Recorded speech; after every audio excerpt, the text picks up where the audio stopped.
Thanks very much, Mr. Upadhyay. Good morning. Great to have you with us here. Prashant this side. Morning, thank you. So if there's been one component of the entire infrastructure space which has been doing well, has been roads. I mean, it did quite well in fiscal 12. I'm not just talking about giving out awards, but also implementation and companies which are involved and who we speak to on a daily basis. I mean, they all tell us that that's the only space which provides a bit of hope. So naturally, the attention now shifts to fiscal 13. What's the plan, sir, in fiscal 13? Yeah. I mean, we know the targets. I think you're saying you'd award between 7,000 and 10,000, kilometers worth of roads and highways in fiscal 13. But just lay out the plan. What's the game plan going to be this year? Let me give you a more precise number. Last year, we awarded under the ministry about 8,000 kilometers, including NHAI and other state agencies together. We plan to do fiscal 13 about 9,000 kilometers. 9,000? And that would include both 9,000 kilometers is our target for awarding the contracts, which is quite significantly higher than last year also, which was itself at least 53% jump over the previous record. Right. No, last year was about 7,500 kilometers, right? Fiscal 12? It was to be exact 7,957 kilometers of NHAI as well as state agencies on BOT mode. So it was about, say, 8,000 kilometers. And we are talking this year about 8,800 kilometers, which is close to 9,000 kilometers. So you are going all out. You're increasing your targets. We are going all full cylinders, and we do hope that we are going to achieve that. And let me give you one more positive information. That recently in the current fiscal also, we have opened 2 bids, and they again show the same trend of very positive sentiment and very competitive bids. You've opened 2 bids. We have already awarded 2 contracts this year. Right. One is Narmada Bridge, where we got a premium of 200 crore rupees per annum, and the other was Valajapet Ponampalli, where we got a huge premium of 160 crores. And much above our expectations, our own appraisal. So 2 bids you've already awarded 2 bids, and these are we have awarded 2 bids this current year. Yeah. So April till now. And the good story continues. So this is how many kilometers, sir? I mean, so let's just put things in perspective in numbers. Yes. One is a bridge, and the other is a 6-laning road. Right. So this is about 300 kilometers together. Right. And we are expecting to open another 200 kilometers in June. So this, as far as the latest trends are concerned, the same positive sentiment still continues. Your target is your target is 9,000 kilometers, right? 9,000 kilometers. Yes. Is this run rate okay, sir? To get to that number? Yes, because we do have a number of projects in the pipeline, and we have the whole process of investment approvals. So, like last year also, we did achieve the target, and we did much better. Yes. And I don't think there should be any problems. Right. So, while you are pushing things from your side, what about banks and financial institutions, who are also an important piece of the puzzle? Banks generally have gotten quite cagey about lending against so-called or perceived, when I say dodgy, where return ratios are suspect, or there's a bit of a cloud, etc. So they basically become a lot more circumspect about these things, not just with regards to roads and infrastructure, but across the board, right? There's a lot of debt which is coming up for repayment. What we understand is in the road sector, about 28,000 crores worth of debt needs to be restructured, rolled over, etc., over the next couple of months. We understand the finance secretary has already told public sector banks not to touch companies which don't have high profitability, etc. Don't extend more, don't lend more. So the financial institutions are basically pulling back, and you are pushing ahead. How is this going to work? Well, my own view is that except 1 or 2 projects in the road sector, we have not seen any serious problems where concessionaire has been facing difficulty in achieving financial closure. And so this is a huge lot of bids awarded. It's just one or two cases. And that might be a combination of factors.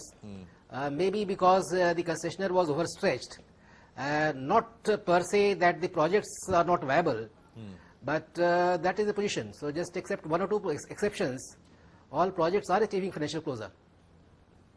So almost 30,000 crores Yeah. worth of debt needs to be tied up in various forms over the next couple of months. And we're talking about one sector. You don't think there'll be a scramble, a crowding out, essentially a squeeze?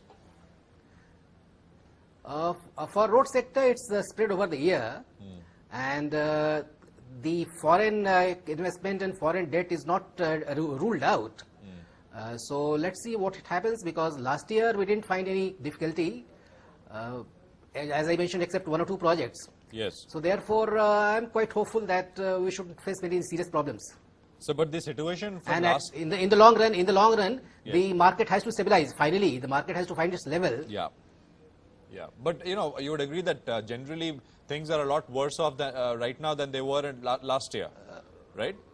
Well, well, I won't comment on that, on the general economic scenario. But yes, this might have some impact. But as you mentioned that in infrastructure space, it is only the road which is offering something. So we hope that this will continue. What So about... even if there's some slight, yeah. Okay. No, what I was Yeah, just... please go ahead. I was asking you, what about problems like land acquisition, etc.? We have to see what the final shape the bill takes. Well, everyone realizes that highway sector is different. It is a linear project and doesn't cause much displacement. And thirdly, highways development leads directly to poverty alleviation. So I do hope that for the highway sector, some kind of special concession would be there. Some concession would be there in the land acquisition bill. Some special dispensation for highway sector, recognizing that it doesn't cause displacement, it doesn't cause this kind of R&R problems, and it leads directly to economic transformation of poor areas. So taking all that factors into account, I do hope that there will be some special dispensation for highway sector. So, you said 2 bids have already been awarded. Could you just tell us what is, I mean, how many players on an average participated? What were prices quoted, and how does it compare against last year? I don't have the exact numbers, but one is the Narmada Bridge. It's it's a 220 crore rupees premium, and the other is Valajapet Panampalli 6 laning. It's a 160 crore rupees premium. So this was very aggressive bid, and it was as aggressive, as competitive as last year. And this year also the same trend has shown in these two projects. So let's see what happens. We are going to open another bid in June. Another bid? We already have a bid in hand, we have a single bid in hand, we have not opened. We are going to take it to the board. So bids are coming, and we see still a very good interest. No, single bid for a project which you are yet to open up. Yes, there is one project, Right. Besides these two which are awarded. We have got a single bid also, which we have to take to the board for approval. So I'm saying that a lot of things are in the annual pipeline in terms of bids floated, bids awarded, bids under evaluation. So things are moving on course. And this year you're likely to give away projects on single bid basis as well, unlike last year?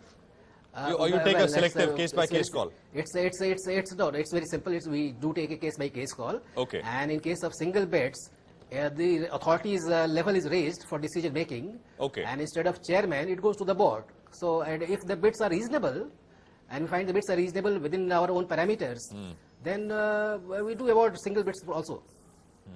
So there's much talked about,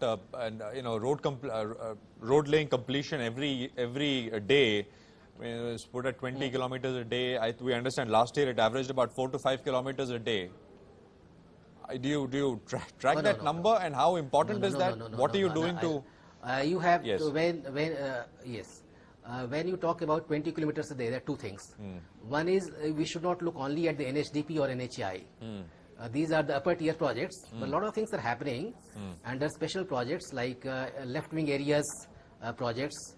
Northeast, there is a special program. The ministry directly outside BOT space does a lot of programs. So we have totaled that up. We are currently at the stage of about 13-14 kilometers a day. New road development. And reaching 20 kilometers, we are very hopeful that about fiscal 14, we should be there. It's a function of how many projects are under implementation. Now with the given level of awards for 2 consecutive years, in 2014 we are going to be there. Okay. Okay, sir. Got that. Thanks very much, Mr. Upadhyay, for taking out the time and speaking with us. Do you have the NDTV Profit app? All the markets, all the news in your own homemade, ready-made portfolio available there for you. We will right now answer what you should sell, what you should buy when markets are down. Download at ndtvprofit.com/apps. Get the best app from the channel you trust.